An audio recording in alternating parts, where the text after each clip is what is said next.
Why you wouldn't survive a week in a Nazi concentration camp. And they weren't what you think. You think you could survive a week in a concentration camp. You're wrong. And I'm not talking about your mental strength or your willpower. I'm talking about basic biology. Your body would start breaking down in 72 hours. Forget everything you learned in history class. Forget the sanitized textbook versions. Forget the Hollywood movies that show prisoners with clean faces having philosophical conversations. The real camps were something else entirely, something worse than you can imagine. And today I'm going to show you exactly why even the toughest person alive today wouldn't make it 7 days. This isn't about being dramatic. This is about understanding what actually happened. Because when you see the real numbers, the actual conditions, the documented medical records, you realize we've been telling ourselves a lie. A comfortable lie that lets us sleep at night. But the truth? The truth is waiting. Let's start your clock right now.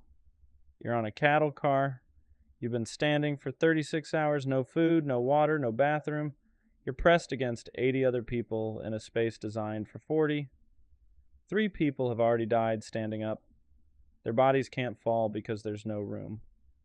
You arrive. The doors open. Dogs are barking.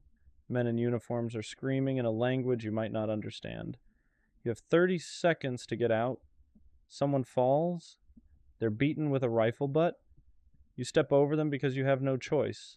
You're sorted into lines, left to right. You don't know what it means. You won't find out until later that one line goes straight to the gas chambers. But you went right. Congratulations. You just won the lottery. Now the real test begins. Everything you own is taken. Your clothes, your shoes, your glasses if you wear them, your wedding ring, the photo of your kids you kept in your pocket. You're standing naked in front of strangers, in front of guards, in winter, in summer. It doesn't matter. Your hair's shaved, all of it, everywhere. Not gently, not carefully, fast, rough. The electric clippers cut your scalp. You're bleeding. Then comes the disinfectant. It's not a shower. It's a chemical bath. It burns. It gets in the cuts on your scalp, in your eyes, in every scratch and opening on your body. You're already dehumanized, and it's been 20 minutes. You get clothes. Sort of. They throw you a striped uniform. It doesn't fit. If you're 6 feet tall, you might get pants for someone 5 feet 4 inches. If you're small, you might get a jacket that hangs to your knees. The shoes are the worst. They're wooden clogs. No socks. No cushioning. Just wood. They don't fit either. They're going to destroy your feet. You don't know this yet, but those feet problems will kill you in about 5 days. An older prisoner pulls you aside. He's been here 3 months. That makes him ancient. A veteran. He talks fast. Listen carefully. I'll only say this once. When they yell, you run, not walk. Run. When they say stand, you don't move. Not an inch. You can pass out, you can die, but you don't move. At roll call, you stand for hours. Sometimes 4 hours, sometimes 8. If you fall, they beat you. If you can't get up, you're dead. The soup comes once a day. It's water with a vegetable in it. Maybe. You eat it all, even if it makes you sick, because it's all you're getting. The bread is 300 grams. That's it. That's your calories for the entire day. Hide half. Eat it slowly. Some people eat it all at once and then have nothing. See those prisoners over there? The ones who look like skeletons? That's you in 2 weeks. Those ones lying down, they're called Muselmänner, the walking dead. Once you become one of those, you have maybe 48 hours left. Don't make friends. Everyone dies. Attachment makes it harder. Most importantly, never volunteer for anything. Never make eye contact with a guard. Be invisible. You're trying to remember all this. Your brain is foggy from dehydration, from shock, from fear. He walks away. You never learn his name. 2 weeks later, you see him in a pile of bodies. Roll call is at 5 p.m. You line up in rows of 5. You stand perfectly straight. You don't move. An hour passes. Your legs are shaking. The wooden clogs are cutting into your feet. You can feel blood. 2 hours. Someone in the front row collapses. A guard walks over, shoots them in the head, drags the body away. Shooting dogs bark and snap inches from prisoners' faces. 3 hours. You need to pee. You can't hold it. It runs down your leg. The prisoner next to you pretends not to notice. 4 hours. They're counting, recounting. Someone is missing. They count again. 5 hours. They found the missing person. He was already dead. Died during the day. They bring his body out to count him. Finally, you can move. You shuffle to the barracks. It's a wooden building, designed for 50 horses. There are 400 people inside. The beds are wooden shelves. 3 levels. You share yours with 5 other people. There's no mattress, no blanket, just wood. You try to lie down. There's no room. You're on your side. Pressed against strangers. Yeah, someone is coughing. It sounds bad. It sounds like tuberculosis. It probably is. You close your eyes. You're so tired you could sleep anywhere. But you can't sleep. Because you're already starting to realize something. You're not going to make it 7 days. The bell rings at 4 a.m. You have 15 minutes to wake up, get outside, and line up for roll call. Except you can't get up. Your muscles have seized. You've been in the same position all night, pressed against other people. Your legs won't work. You force yourself up. You shuffle outside in the dark. It's February, it's freezing. You're wearing thin, striped pajamas. The roll call lasts 3 hours this morning. Someone dies during it. They count them anyway. They always count the bodies. After roll call comes breakfast. It's a brown liquid. They call it coffee. It's made from acorns. It's hot. That's the only good thing about it. You drink it fast. It burns your throat. Your stomach cramps immediately. You have diarrhea within minutes. The latrines are a nightmare. It's a trench. A long wooden board with holes. 50 people at a time. No privacy. No toilet paper. No dignity. You have dysentery now. You don't know it yet, but everyone gets it. It's going to dehydrate you faster. Your work assignment is the quarry. You march for 2 miles. Guards walk alongside with dogs. If you slow down, the dogs attack. You watch them rip into someone who stumbled. The quarry is a pit. You carry stones up the stairs. Each stone weighs about 50 pounds. You carry it to the top, dump it, go back down, get another stone. You do this for 11 hours. Your hands are bleeding. The sharp edges of the stones cut through your skin. Your shoulders are on fire. Your back is screaming. You can't slow down. If you slow down, a guard hits you with a club. You watch them beat someone until they stop moving. Someone tries to rest, just for a minute, just to catch their breath. A guard sees them, shoots them. The body stays there all day. You step around it. Everyone steps around it. Let me explain something important here. Something that seals your fate. The average person needs about 2,000 calories a day to maintain their weight. If you're doing hard labor, you need 3,000 to 4,000 calories. You know what you're getting? 700 calories, maximum. Your breakfast coffee has basically 0 calories. Your soup at lunch has maybe 200 calories on a good day. Your bread ration is about 500 calories. That's it. You're burning 3,000 calories. You're eating 700. Do the math. That's a 2,300 calorie deficit every single day. 1 pound of body weight equals about 3,500 calories. You're losing 2/3 of a pound every day. That's nearly 5 pounds per week. But here's what really happens. Your body doesn't just burn fat. It burns muscle. It burns organ tissue. It starts eating itself to survive.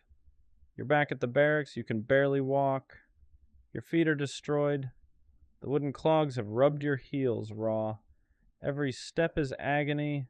Dinner is the soup. Today it has a piece of turnip in it. You eat the turnip first. It's the most food you've seen all day. Someone next to you drops their bowl. The soup spills on the ground. They get on their hands and knees and try to lick it up. A guard laughs. You save half your bread like the man told you. You hide it in your uniform. While you're sleeping, someone steals it. Welcome to day 2. You wake up and you know something is very wrong. Your vision is blurry, your head is pounding, your joints feel like they're grinding glass. This is starvation. Your body is starting to shut down non-essential systems. The roll call is 4 hours today. 2 people die during it.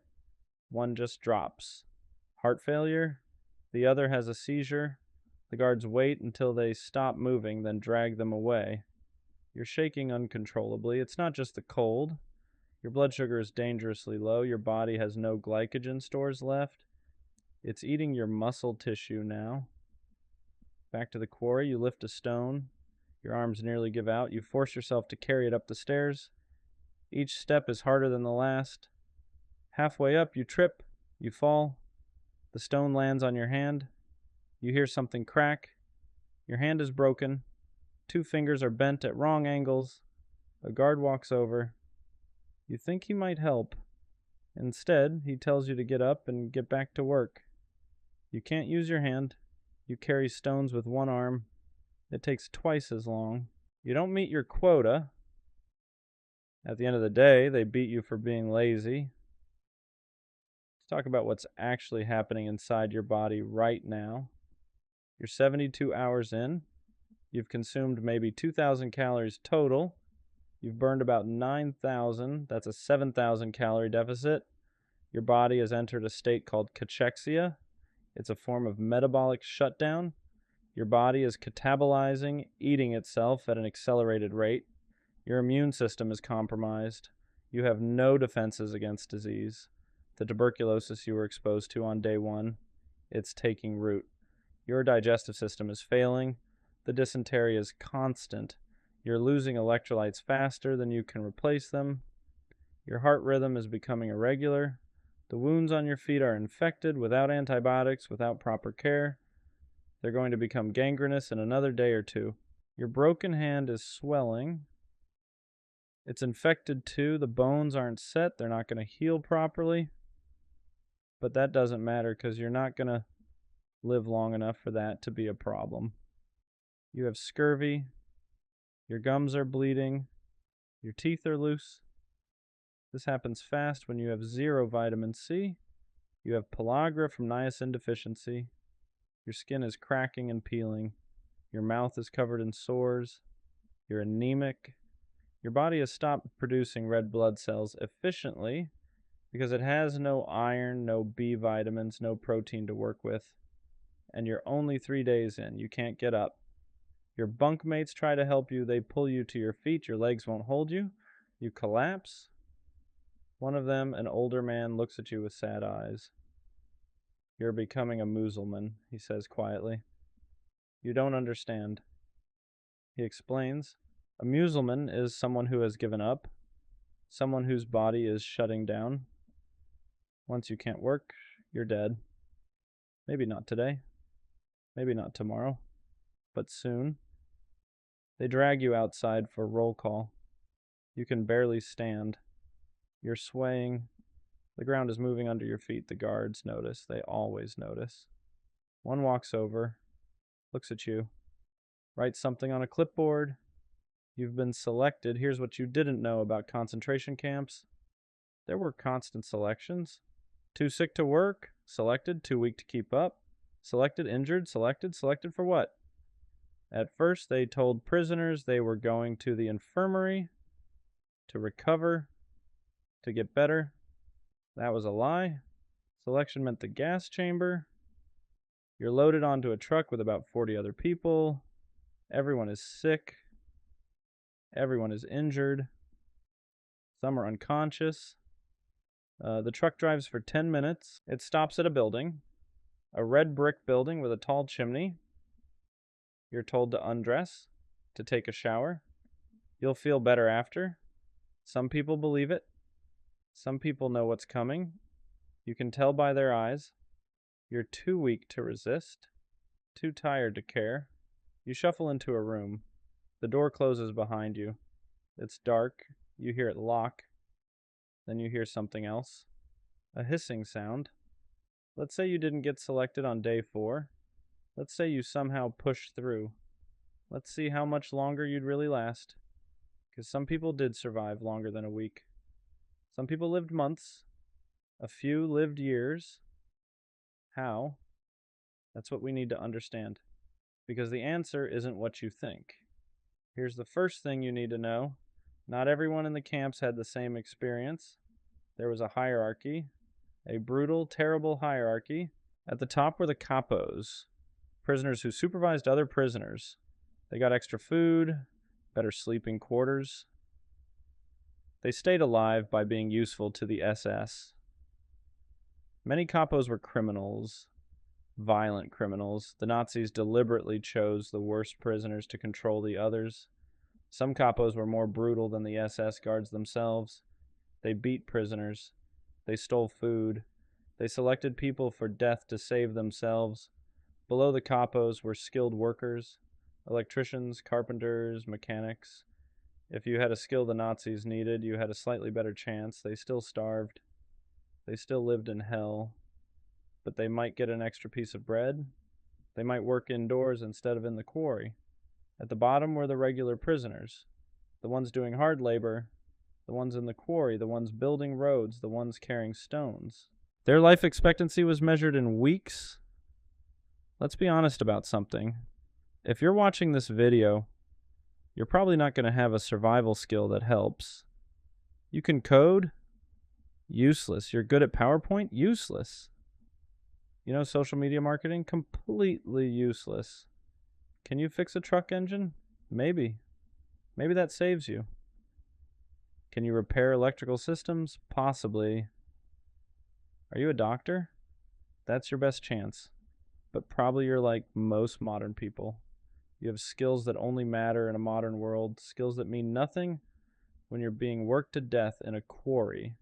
So you're at the bottom of the hierarchy, which means your survival time is even shorter than we've discussed. Let's talk about something the movies never show you. The complete psychological destruction. Imagine watching someone die every single day. Imagine stepping over bodies. Imagine the smell of burning flesh that never goes away because the crematorium runs 24 hours. Imagine not knowing if your family is alive or dead.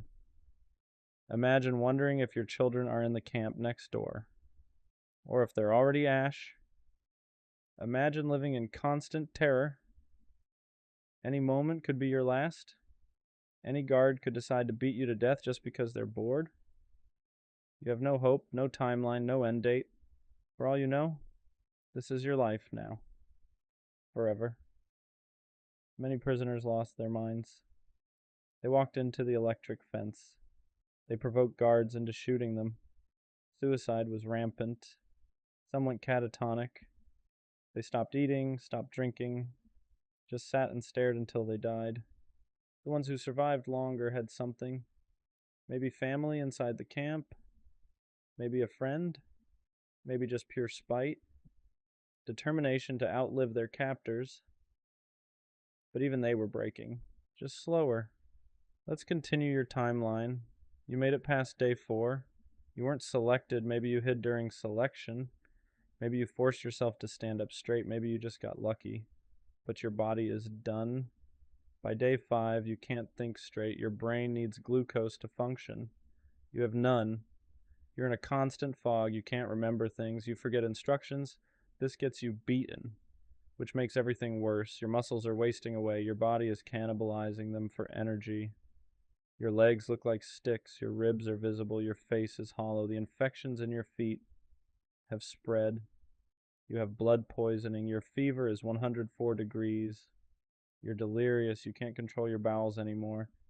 The dysentery is constant. You're dehydrated, but there's no clean water. Drinking the water makes you sicker. By day 6, you're basically a walking corpse. You're one of the Muselmänner now, the living dead. Other prisoners avoid you. not because they don't care, but because everyone knows. Once you reach this stage, there's no coming back. You fall during roll call. You can't get up.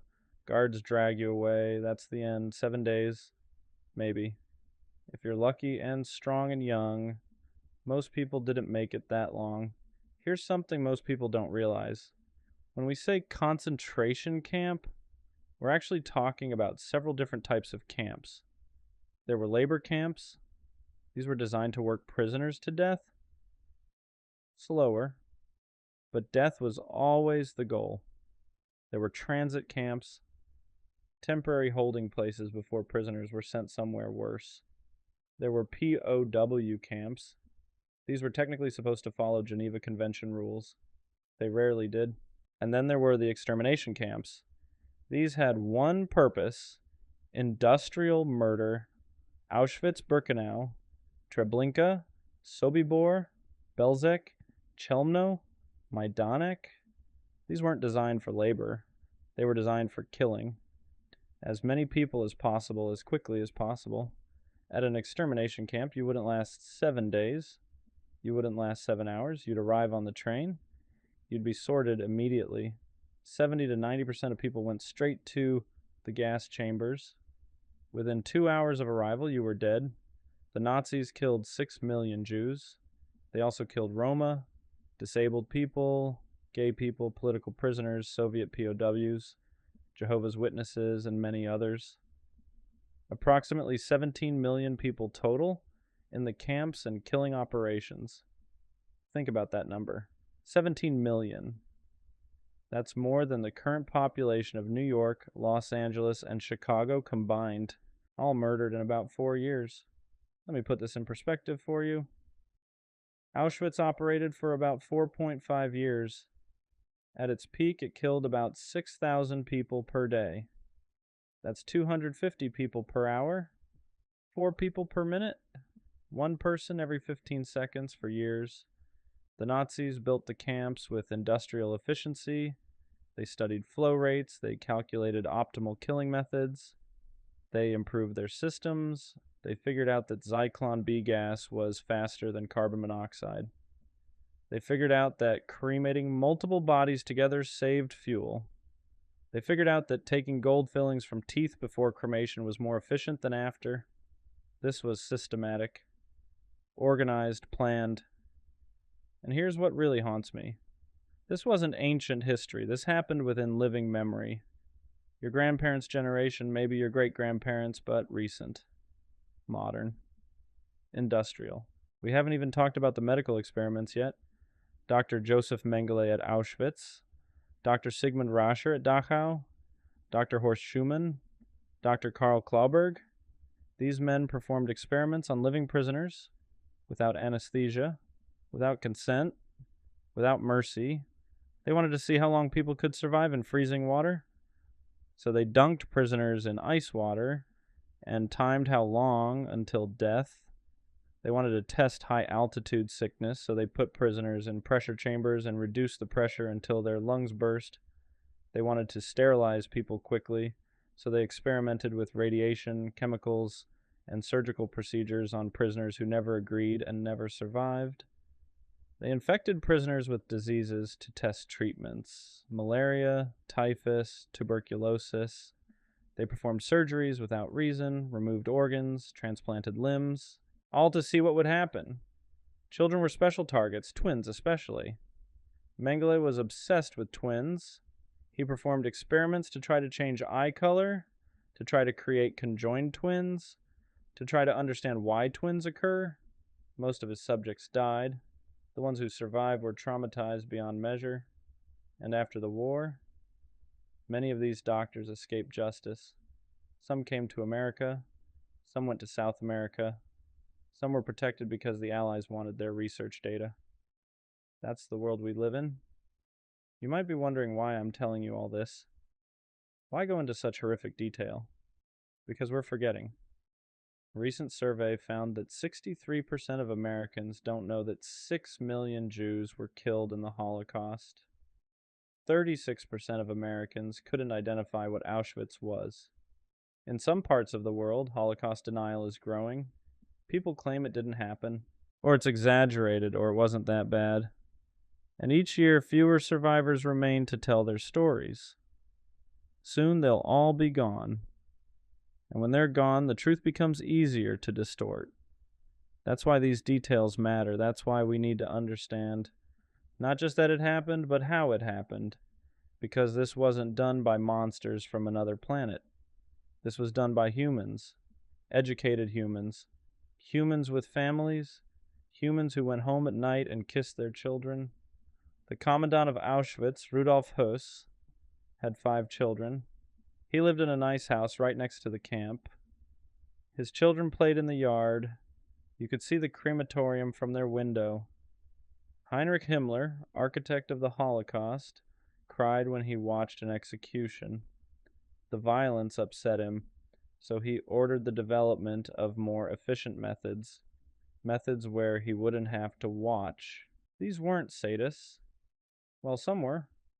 But many were just bureaucrats, following orders, doing their jobs, believing they were serving a greater purpose. That's the scariest part, how normal they were.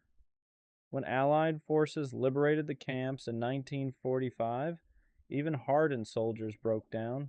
They found piles of bodies, mountains of them, thousands of corpses. They found survivors who weighed 70 pounds, who couldn't walk, who couldn't speak.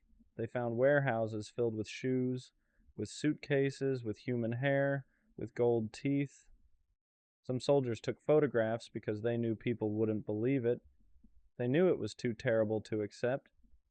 General Eisenhower ordered German civilians from nearby towns to tour the camps, to see what had been done in their name, to witness the evidence.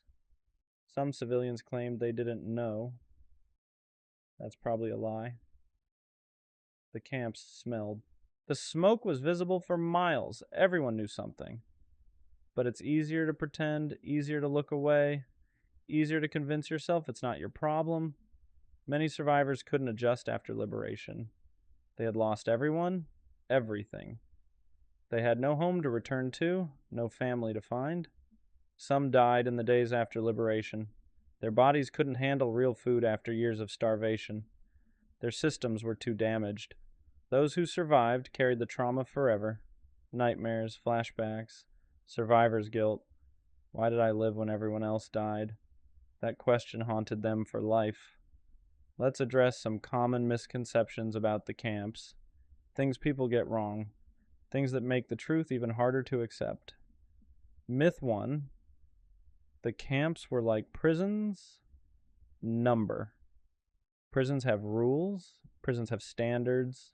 Prisoners in actual prisons have rights. They get food, medical care. Due process.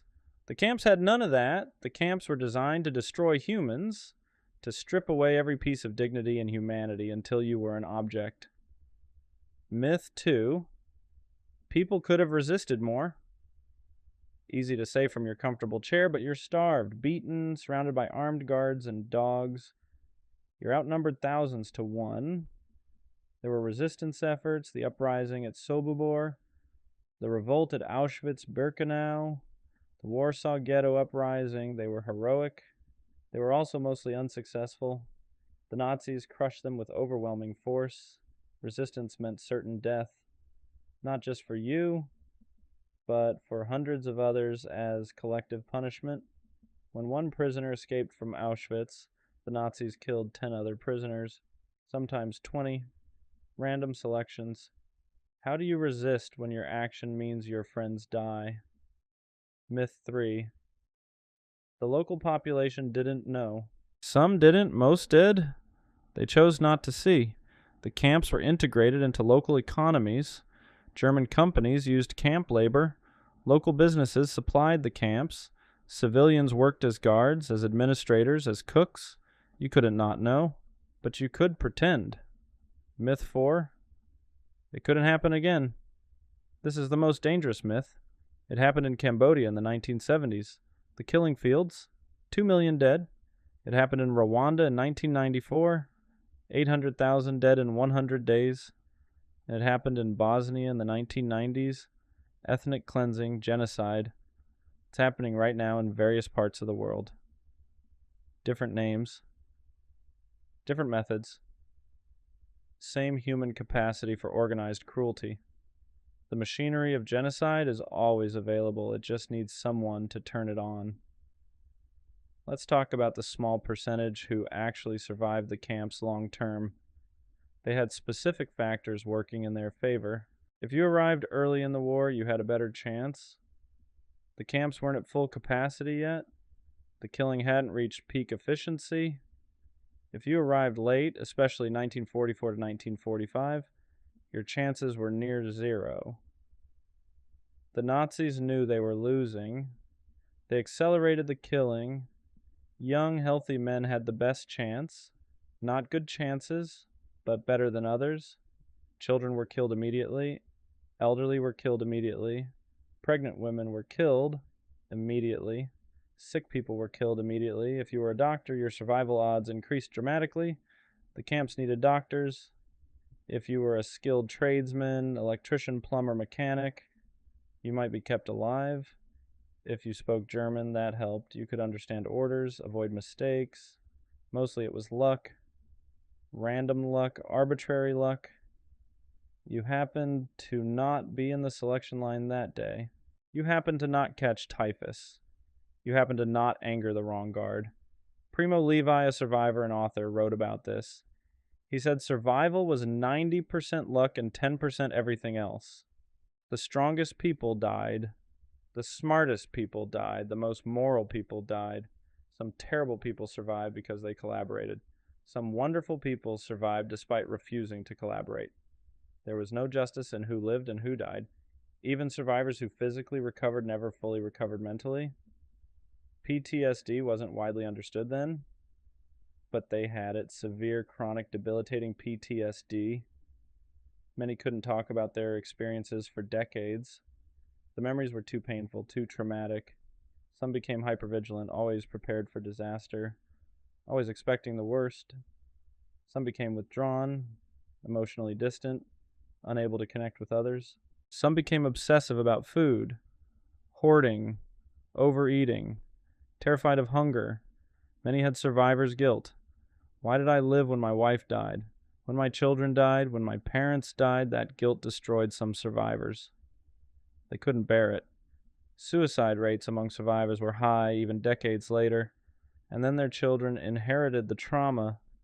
Second-generation survivors show measurably different stress responses.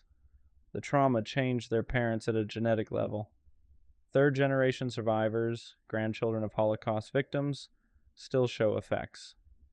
Trauma this severe echoes through generations. We need to talk about something uncomfortable. The prisoners who collaborated with the Nazis, the capos, the Sonderkommando, prisoners who worked in the gas chambers and crematoriums. These people helped the killing machine function. They herded prisoners to their deaths. They emptied the gas chambers. They burned the bodies. Were they evil? Were they victims? Most were forced. If you refused Sonderkommando duty, you were shot. Your family was shot, so you did it. You participated in murder to survive another day. The Sonderkommando were regularly killed and replaced. They knew too much. They'd seen too much. Every few months, the entire Sonderkommando would be gassed, and a new group selected. Some Sonderkommando fought back. They sabotaged equipment. They documented evidence. They staged an uprising at Auschwitz that destroyed one crematorium. Most just tried to survive. To last one more day. After liberation, some were prosecuted as collaborators, as war criminals. But were they? When your choices are help murder others or be murdered yourself, what's the moral choice? This is the kind of impossible situation the camps created.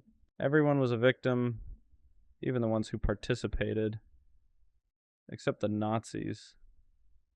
They had real choices. They chose this. We haven't really talked about the children yet. I've been avoiding it because it's the hardest part. 1.5 million children were murdered in the Holocaust. Most were killed immediately upon arrival. They couldn't work. They had no value to the Nazi system. At Auschwitz, children under 14 went straight to the gas chambers. No selection, no chance. Some were kept alive for medical experiments. Those children wish they hadn't been. Anne Frank is famous because of her diary, but she didn't die in the gas chambers. She died of typhus in Bergen-Belsen, probably in February 1945, just weeks before the camp was liberated. She was 15 years old. Most children didn't even get that long. Most children didn't get to write diaries. Most children died anonymously in terror, calling for parents who were already dead. Try to imagine that. Can't, can you? Your brain won't let you fully picture it. It's too horrible. That's a mercy, actually. But it happened. To 1.5 million children. If you've seen Holocaust footage, you've probably seen the liberation videos. Piles of bodies, emaciated survivors, the shocked faces of Allied soldiers. That footage is real. It's not staged, it's not exaggerated, but it doesn't capture the smell. It doesn't capture the sounds. It doesn't capture the total horror of being there. Some footage you haven't seen. Footage deemed too disturbing to show. Footage locked away because it's too graphic, too traumatic.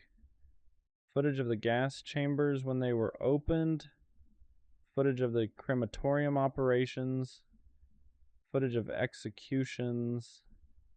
That footage exists. Historians have seen it, but it's not released to the public. Because even now, 80 years later, it's too much. Let me ask you something, and be honest. Would you have resisted?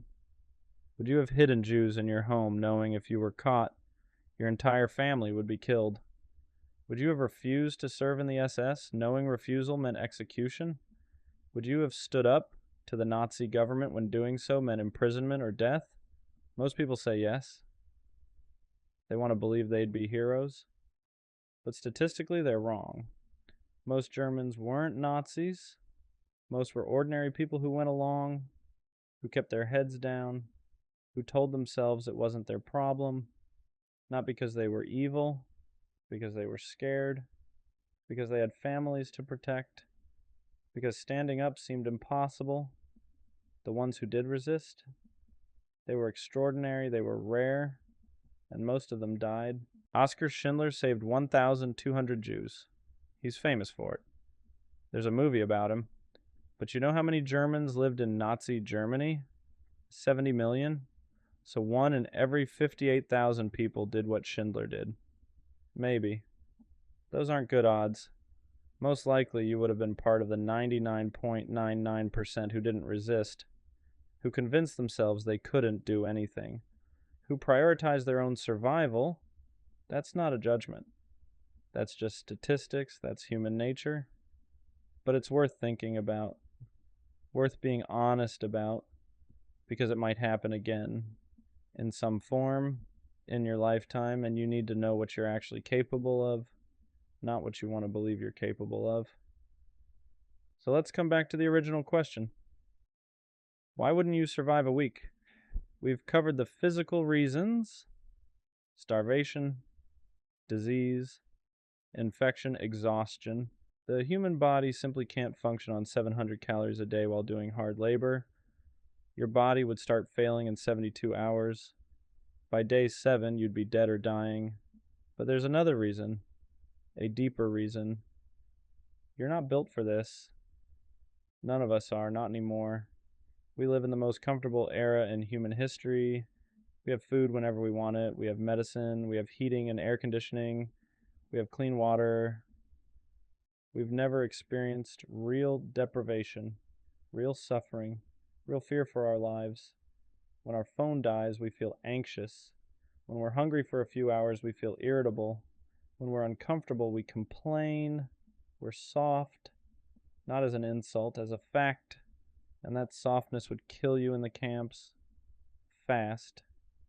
You don't know how to ignore pain, how to keep going when your body is screaming to stop, how to function on no sleep, no food, no hope.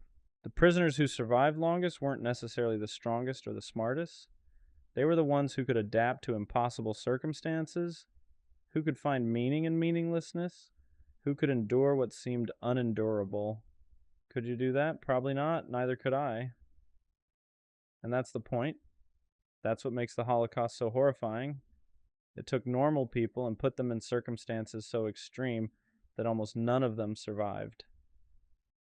Never again. That's what we say. That's what we're supposed to have learned. But what does that actually mean? It means recognizing the warning signs. Recognizing when a government starts targeting a specific group.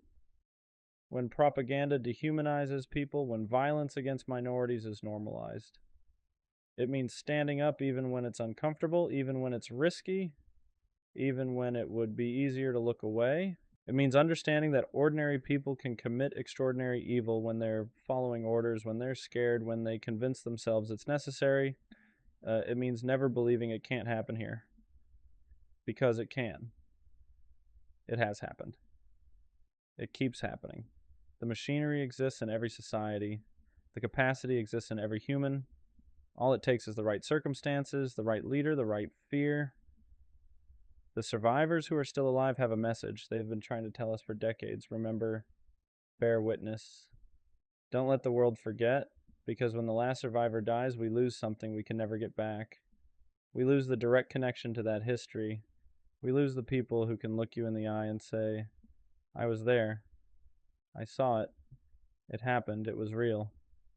And when they're gone, denial becomes easier. Distortion becomes easier.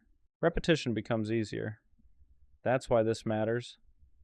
That's why these horrible details matter. Not to traumatize you, not to make you feel bad, but to make you understand, to make you remember, to make you recognize the signs if they ever appear again. I'm going to end with something uncomfortable. You wouldn't survive a week in a concentration camp. We've established that, but here's the real question. Would you have done anything to stop them? If you lived in Nazi Germany, would you have resisted? Would you have helped? Would you have stood up? Or would you have been part of the silent majority who let it happen? Think about that. Really think about it. Because similar things are happening right now. Not exactly the same. But echoes, patterns. There are people in camps right now. Different countries, different reasons, different names. There are genocides happening right now. Slower, less industrial, but happening. There are groups being dehumanized right now, being blamed for society's problems, being targeted, and most of us are doing what most Germans did. We're looking away. We're telling ourselves it's not our problem. We're prioritizing our own comfort and safety.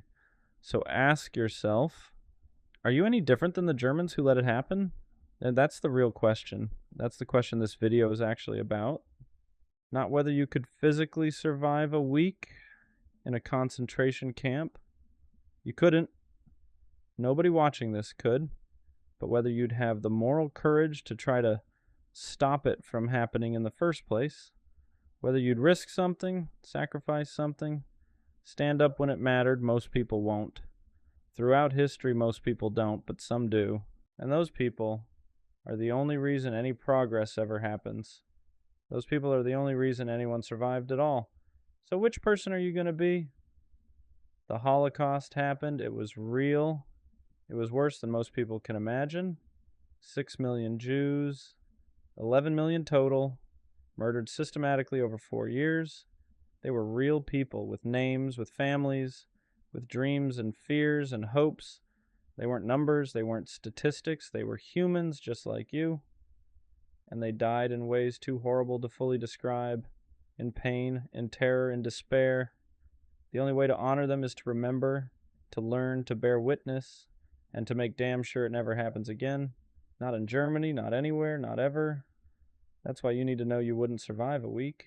Because when you understand how fragile human life is, how quickly civilization can collapse, how easily normal people can commit evil, you understand why we have to fight against it. Every time, every place, without exception, the camps were worse than you think, worse than you can imagine, worse than movies show, worse than books describe, and they happened within living memory in the modern world by educated people in a civilized country, which means they can happen again, unless we decide they won't. That decision starts with you, with me, with all of us. So remember, learn, speak up, stand up. Because those who don't learn from history are condemned to repeat it. And we can't afford to repeat this. Not ever.